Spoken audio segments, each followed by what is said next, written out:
Hermanos, voy a pedirles que se sienten. Vamos a entrar a lo que es la reflexión de la palabra del Señor. Agradecido con el pastor Silas Calderón por invitarme nuevamente para estar con ustedes. Y siempre es un gusto poder saludarlos y saber que el Señor ha sido bueno con cada uno de ustedes, con sus familias, y que la iglesia sigue adelante, ¿verdad? Vamos a hacer un alto en el estudio que ustedes traen del libro de los Salmos. El pastor me decía que podíamos estudiar un salmo, pero decidí traer una reflexión diferente esta mañana. Voy a dividirla en tres partes. La primera, quiero hacer una reflexión acerca del impacto que la pandemia ha producido en la sociedad. Es importante que nosotros reflexionemos acerca de este fenómeno global, ¿verdad?, que afectó no solo a los países pobres, sino a los países ricos. La segunda parte, vamos a hablar un poco sobre la misión de la iglesia.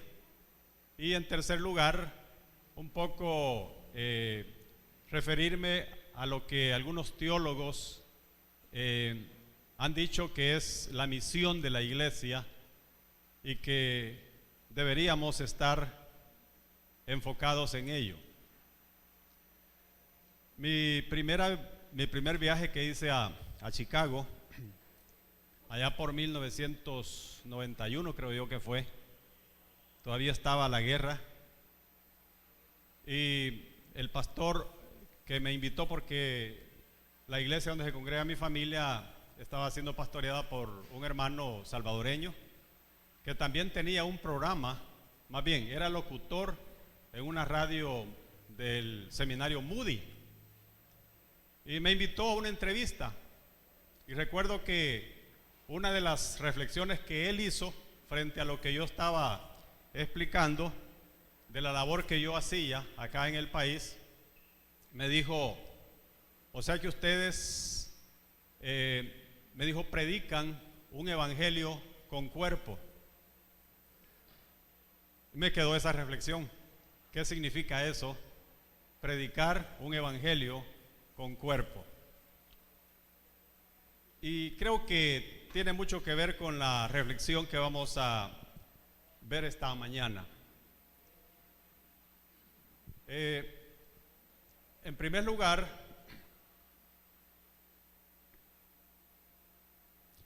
¿cuál es el impacto producido por la pandemia del COVID-19?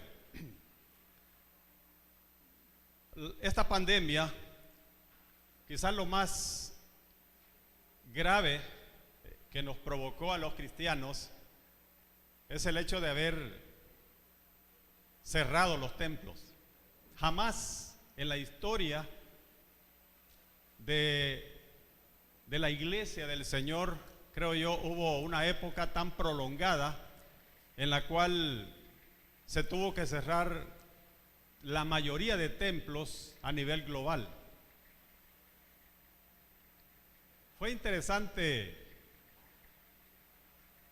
quedarse en casa y comenzar a analizar la situación. ¿Cómo era posible que las iglesias tuviéramos que cerrar las puertas? Pero esa fue una orden que nos dio el sistema de salud, ¿verdad? Y claro, teníamos que respetarlo. Hubo un impacto emocional en los niños. En un estudio realizado por un grupo de psicólogos reunidos en el proyecto Cuidemos Nuestros Niños, que encuestó a 6.149 familias sobre el impacto que la pandemia ha tenido en sus hijos, reveló que el 61% veía un aumento en la reactividad emocional de los niños. ¿Vieron al niño, verdad, aquí al frente de ustedes? Pero una de las cosas que más aumentaron los niños fueron las pataletas o los berrinches. El 42% presentaba una mayor actividad psicomotora, que es lo que presentó el niño, actividad psicomotora. Y el 73% aumentó significativamente su nivel de demanda hacia los adultos. Ahora, el estudio también muestra una serie de síntomas que niños y niñas empezaron a mostrar durante la pandemia. Por ejemplo, el 43% está más desobediente. El 41% tiene más apetito. El 29% tiene cambios de humor súbitos. El 26% está más agresivo. El 23% tiene miedo de quedarse solo en su habitación. Y el 21% teme que algún familiar se enferme. Como ven, el impacto hacia los niños fue grande y muy poco se le prestó atención a esta situación. Ahora, como población en general, creo que expresamos o manifestamos una serie de síntomas que tuvimos que irnos acomodando, acostumbrando a ellos.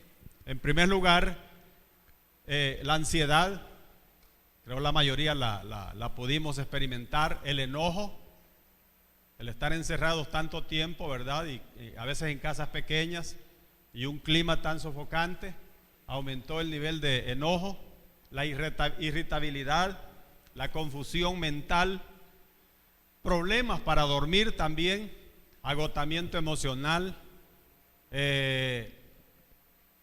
la soledad, por ejemplo, aumentó, ¿verdad? El síntoma de soledad, incluso la depresión, que ha afectado a muchas personas a causa de esta pandemia.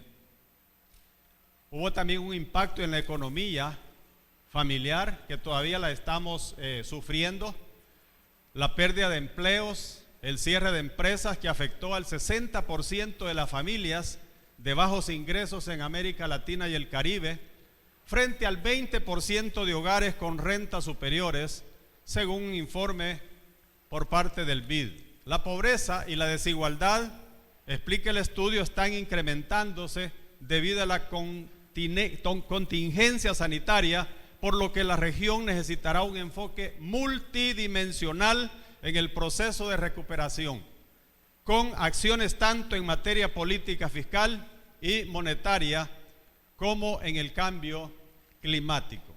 La economía ha sido afectada grandemente y las iglesias también lo han sufrido.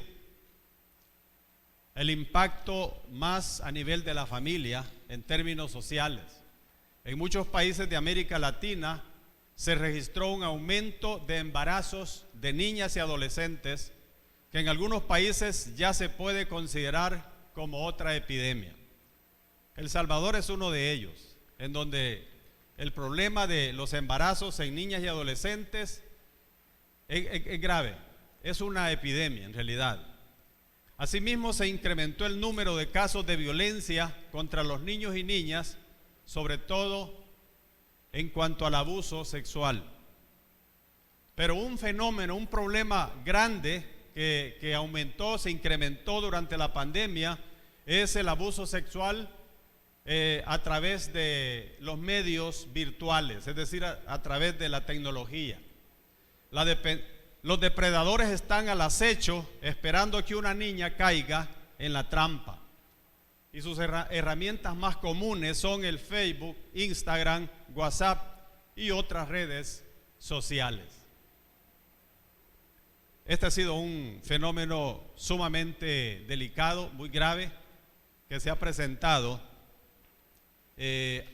a causa de, digamos, del encierro y de que los padres, para no tener que estar lidiando con sus hijos, les han provisto de un celular, qué sé yo, cualquier dispositivo, y los han dejado solos para que ellos hagan uso de estos aparatos y sin tener el conocimiento ni la experiencia han caído en la trampa de muchos depredadores.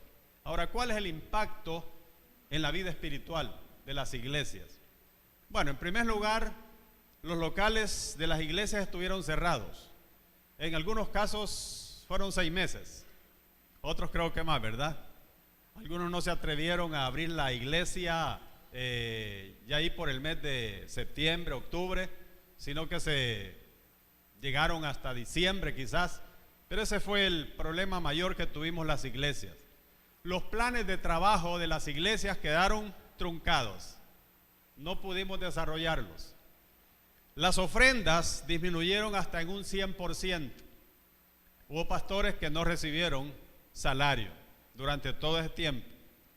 Y hubo locales que tuvieron que cerrarse, especialmente aquellas iglesias que rentaban locales para tener sus reuniones. Iglesias que desaparecieron. Iglesias con problemas para solventar sus compromisos económicos. Las familias que no tuvieron acceso a las redes sociales no fueron atendidas durante la pandemia a través de los cultos que proyectamos por las redes sociales, ¿verdad? Incluso ustedes pueden ver, revisen digamos la página de la iglesia Getsemaní, revisen cuántos le dan like al culto que ustedes celebran aquí los domingos y no llega a unas 30 personas quizás. Claro, después va a ir aumentando, ¿verdad? Con el tiempo. Pero es que no estamos habituados a ese sistema, ¿verdad? Igualmente, la mayoría de iglesias no estaban preparadas para el uso de la tecnología. Descubrimos esa debilidad como iglesia. No estábamos preparados para el uso de la tecnología. Y eso nos está llevando a hacer ajustes, a hacer cambios en esa área concreta. El grupo poblacional que más ha sido descuidado durante la pandemia fue la niñez. Creo que esta iglesia tenía un programa para niños, ¿verdad? Recuerdo que lo vi en la página, pero fueron pocas las iglesias que se atrevieron a llegar a los niños a través del medio virtual. ¿Cuáles son los desafíos que nos plantea esta coyuntura, hermanos? Miren, encerrar el evangelio entre cuatro paredes ha sido la práctica de las iglesias. No podemos negarlo, no podemos esconderlo. Y esto ha llevado a que los creyentes asumamos un estilo de vida bastante cómodo y conformista. ¿Vieron la foto que presentó el pastor, verdad? De cuántos fueron este fin de semana a La Cañada, se llama, a La Cañada. Muy pocos. Claro, algunos trabajan, pero otros tienen tiempo. Pero es que hemos sido acostumbrados o enseñados muchas veces a un estilo de vida bastante pasivo y no creemos que sea tan importante el salir de las cuatro paredes. Cuando entendemos que el evangelio es mucho más que cumplir requisitos, nos sentimos en deuda con el Señor. Y podríamos decir que no es culpa del creyente, sino de quienes estamos enseñando la palabra de Dios, porque hemos tenido una comprensión a veces hasta limitada de lo que significa el evangelio y la misión de Jesús. Yo asumo, hermanos, por todo lo que ya conozco de su iglesia, que esta iglesia se sale bastante de, digamos, de la generalidad de las iglesias. Ustedes van a ir viendo a medida que yo vaya haciendo la presentación que su iglesia ha ido, digamos, asumiendo tareas que quizá otras iglesias no lo ven importante. Las buenas nuevas, hermanos, del evangelio deben producir transformaciones en todas las áreas de la vida de una persona. Debe afectar todo su ser y su quehacer, es decir, lo que piensa, lo que dice y lo que hace. Debe afectar tres áreas: lo que piensa, lo que dice y lo que hace. La pandemia, hermanos, que hemos vivido por causa del COVID-19 es una experiencia que debe motivar a las iglesias a hacer una reflexión profunda sobre su estado espiritual y preguntarnos: ¿Qué espera el Señor de su iglesia hoy? ¿Debemos regresar a los templos a seguir con la misma rutina? Es una pregunta que nos hacíamos nosotros en nuestra iglesia local. Antes de regresar, hablábamos con el liderazgo. ¿Vamos a regresar a la iglesia a seguir teniendo cultos nada más? ¿Qué cambios, o más bien, qué espera el Señor que cambiemos como iglesia? Porque esta pandemia debe de enseñarnos mucho a nosotros como iglesia. Si hacen reflexiones los del área de salud, si hacen reflexiones los del área de la salud mental, la psicología, si hacen reflexiones los del área económica, los científicos, ¿por qué nosotros no deberíamos de hacerlo desde el ámbito de la espiritualidad? ¿Qué cambios se deberían dar en las iglesias para ser más consecuentes con la misión de Jesús? Y luego, ¿qué otros ministerios deberíamos crear en nuestras iglesias? Bueno, yo creo que hay que fortalecer en primer lugar el área tecnológica. Hay que descubrir en la iglesia que jóvenes, señoritas, son expertos en esa área o están estudiando el área de la tecnología y formar un equipo, un comité con ellos para que comiencen ellos a sugerir qué son las cosas que como iglesia debemos de mejorar. Creo que en algunas iglesias no hay, por ejemplo, un ministerio multidisciplinario, en donde hayan, por ejemplo, médicos o estudiantes de medicina, donde haya psicólogos o estudiantes de psicología, donde hayan teólogos, en este caso el pastor o otros líderes que son estudiosos de la palabra, formar un equipo multidisciplinario para de esa manera prepararnos para eventuales pandemias o fenómenos que pudieran afectarnos de nuevo. Fíjense que esta es la de no terminar. ¿De qué se está hablando ahora ya? Después del COVID, ¿de qué más se está hablando? Mire, ya viene una nueva pandemia, la pandemia del mono, ¿cómo se llama? La viruela del mono. ¿Qué problemas va a traer esta otra pandemia? Y los científicos se aventuran a decir que vendrán nuevas y más pandemias que afectarán a la humanidad. La pregunta es cómo nos vamos a preparar como iglesia para responder, no reactivamente, sino proactivamente. Mire, entonces es una reflexión que debemos de hacer como líderes de nuestras iglesias. ¿Cuáles son algunas bases de la misión? El vocablo misión significa que alguien es enviado y viene del latín missio, la acción de enviar, que puede corresponder al griego apostelo, enviar. La misión no es un invento del ser humano, sino que es la iniciativa de Dios como parte de su plan soberano de salvación para la humanidad. Es decir, que el Dios nuestro es el principal misionero. Desde el Génesis hasta el Apocalipsis tenemos, la Biblia más bien nos presenta a un Dios sumamente misionero e interesado por la salvación de la humanidad.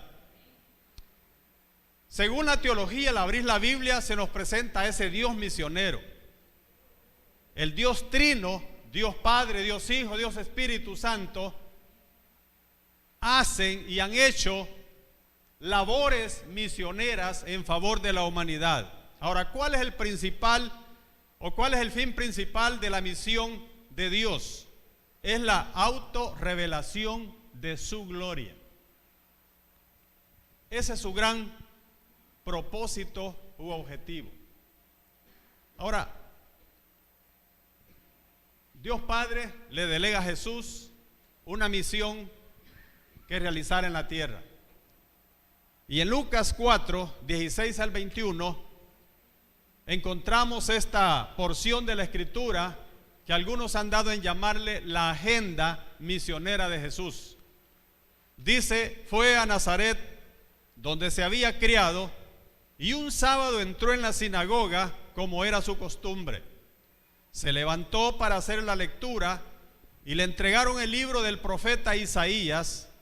Al desenrollarlo, encontró el lugar donde está escrito: el Espíritu del Señor está sobre mí, por cuanto me ha ungido para anunciar buenas nuevas a los pobres. Me ha enviado a proclamar libertad a los cautivos y dar vista a los ciegos, a poner en libertad a los oprimidos, a pregonar el año del favor del Señor. Luego enrolló el libro, se lo devolvió al ayudante y se sentó. Todos los que estaban en la sinagoga lo miraban detenidamente. Y él comenzó a hablarles: hoy se cumple esta escritura en presencia de ustedes. Amén. Jesús ya había sido bautizado por Juan. Luego el Espíritu Santo lo llevó al desierto y allí estuvo por 40 días y 40 noches, orando y ayunando. Luego hace su presentación, más bien inaugura su ministerio público terrenal en la sinagoga. Y justo, fíjense, la lectura que correspondía para ese día era esta de Isaías, en donde se refería exactamente a la labor que él venía a cumplir a la tierra. Es una misión completa la de Jesús, que se enfoca no solo en el alma, sino también en el espíritu, pero también en el cuerpo. Por eso decimos, Jesús vino a cumplir una misión con cuerpo. La perspectiva de la misión de la iglesia en su totalidad la vemos en la vida y acción de nuestro Señor Jesucristo. En Mateo 9:35 dice que él, al ver las multitudes, tuvo compasión de ellas porque estaban como ovejas que no tienen pastor. Y fue eso lo que lo impulsó a él a trabajar día y noche para poder sanar toda clase de dolencias en el pueblo. Pero él decidió, en el capítulo 10, versículo 1 de Mateo, seleccionar a 12 hombres para que lo acompañaran, a quienes él preparó, capacitó y luego los envió. En la oración sacerdotal, Jesús dijo: como tú me enviaste al mundo, así yo los he enviado al mundo. Después de su resurrección, la oración se transforma en mandato misionero. Como me envió el Padre, así también yo los envío. ¿Qué significa para la iglesia afirmar que Jesucristo es el Señor? Significa volver al texto que sirve de fundamento para la gran comisión. El texto que todos los creyentes conocemos: id por todo el mundo y haced discípulos a todas las naciones, bautizándolos en el nombre del Padre, del Hijo y del Espíritu Santo. En Isaías 43:10, el profeta dice que Dios seleccionó a la nación de Israel, pero también le dio el mandato de ser testigos en las naciones, que Israel fuera testigo del Dios Todopoderoso.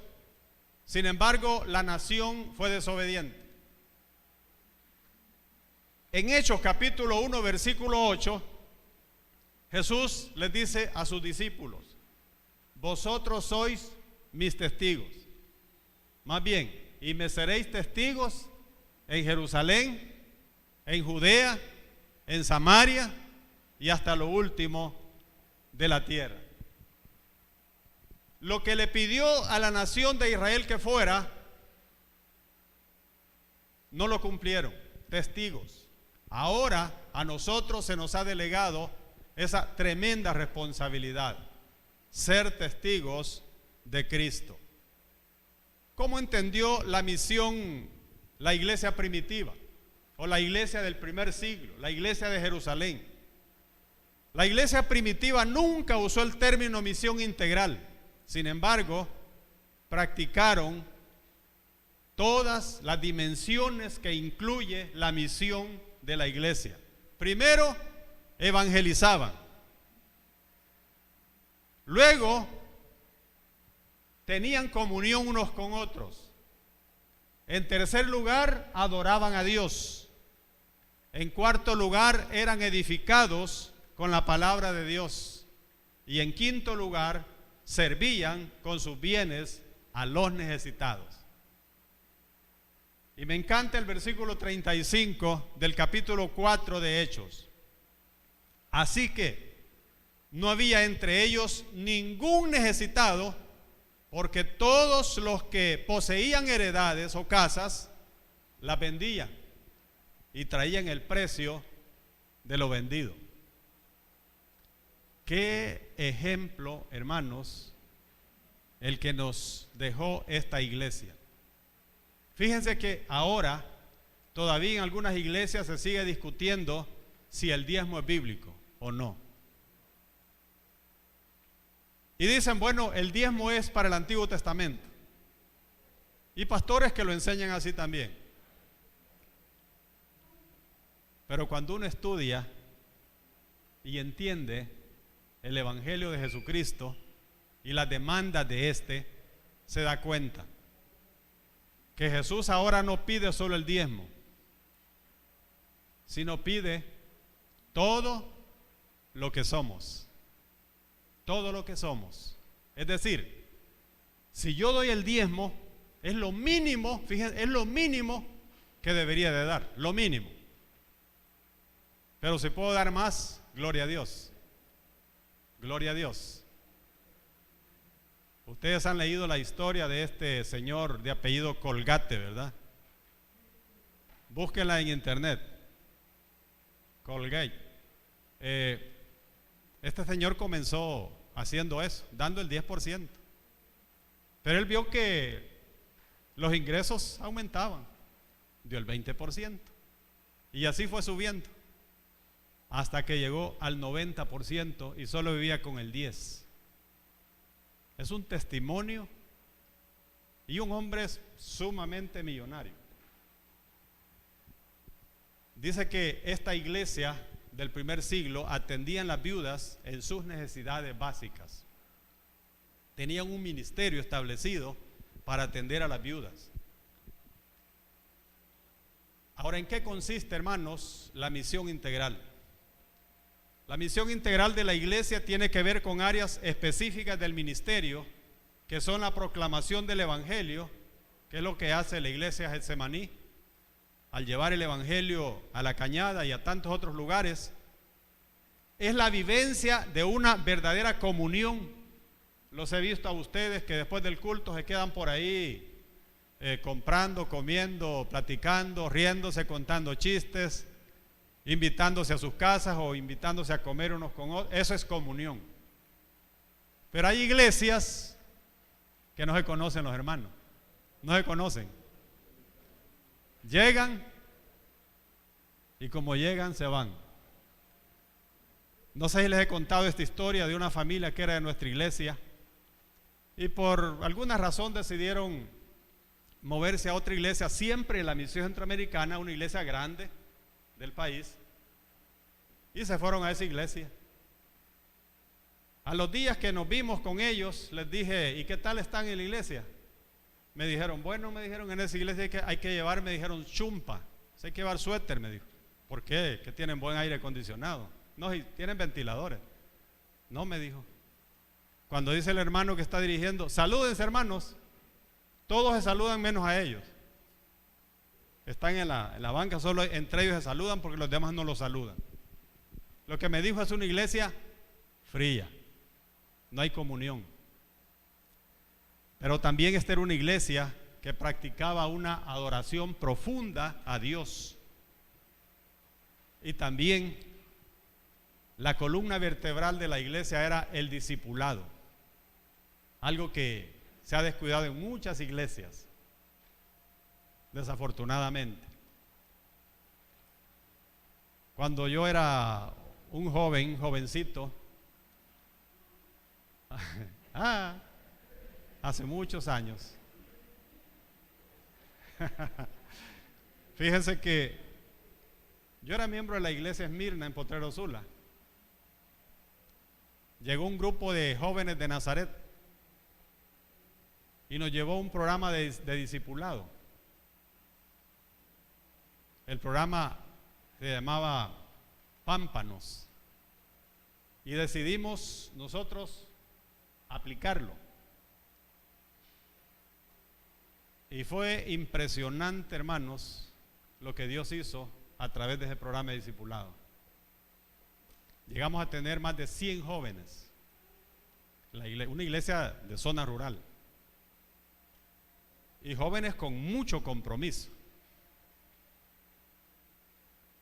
Entonces, el discipulado, hermanos, es algo que deberíamos de fortalecer en nuestras iglesias.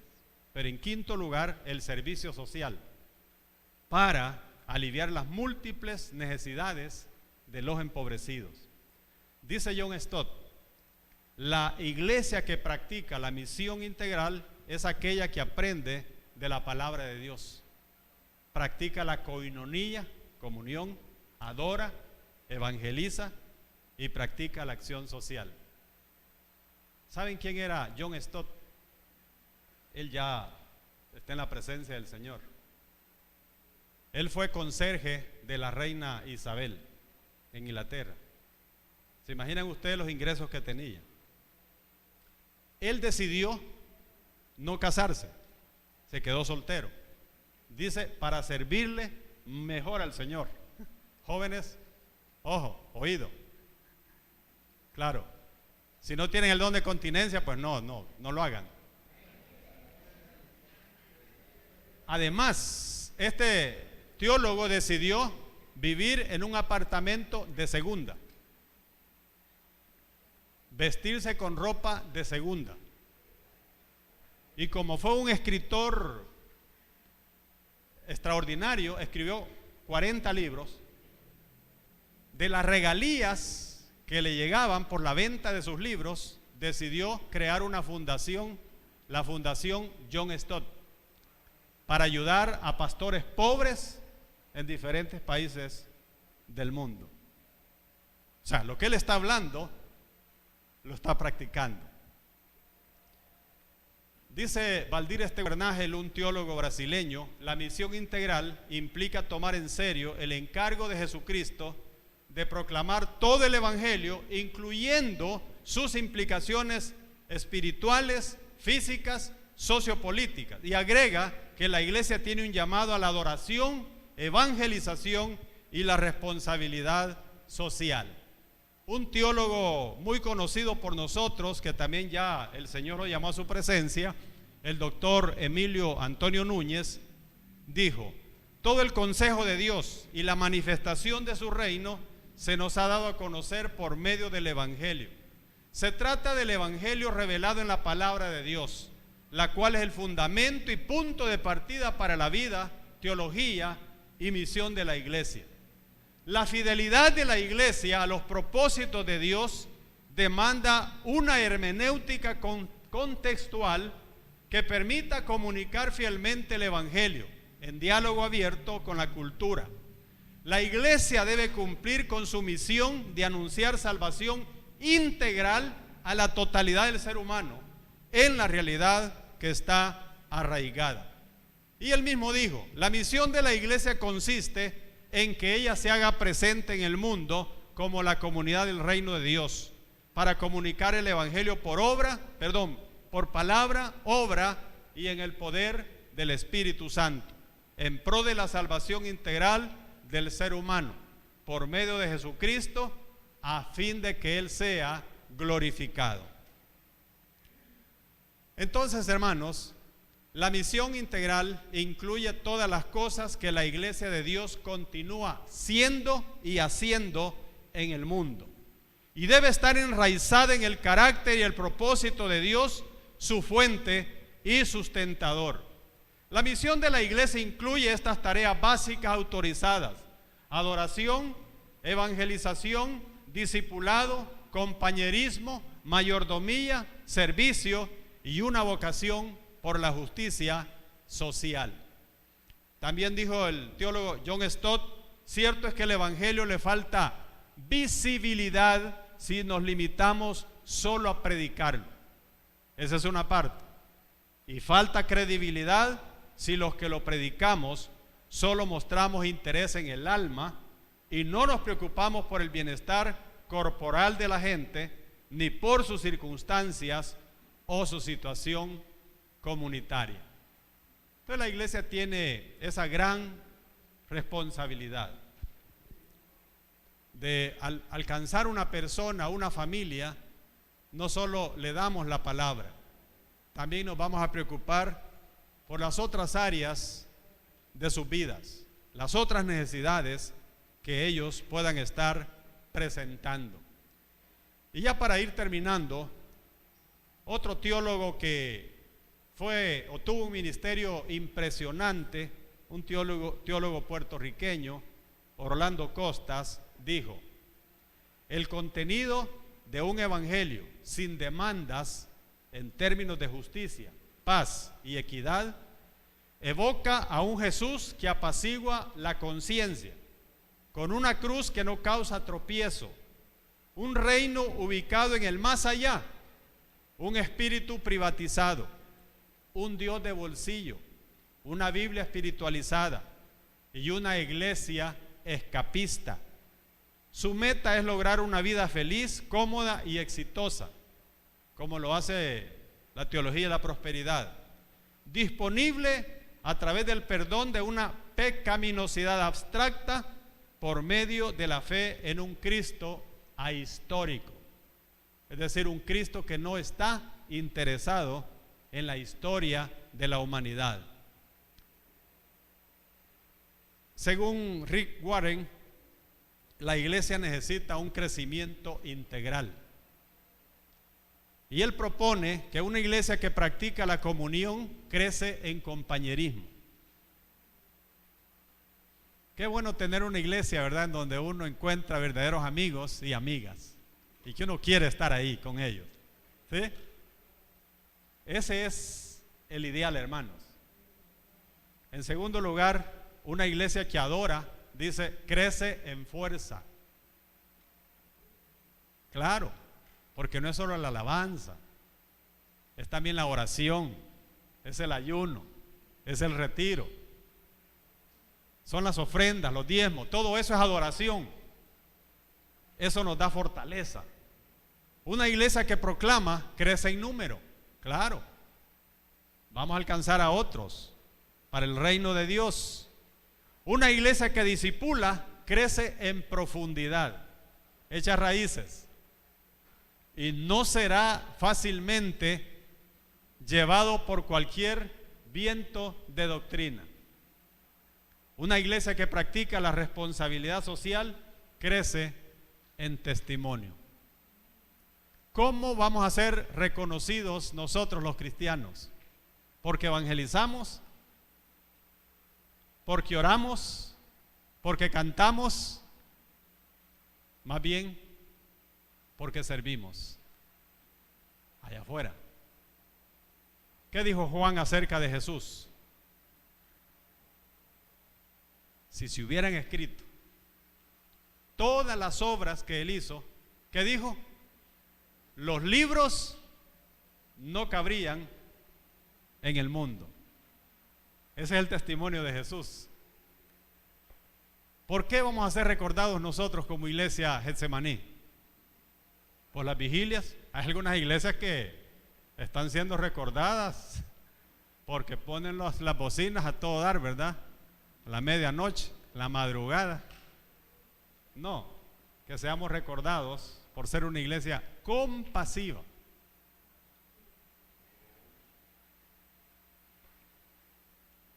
y aquí termino, ¿cuáles son algunos desafíos que tiene la iglesia de hoy?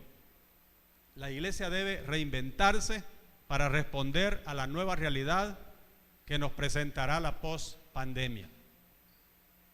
Debemos proclamar el mensaje de salvación de forma integral para el ser humano integral y no solo la salvación de su alma.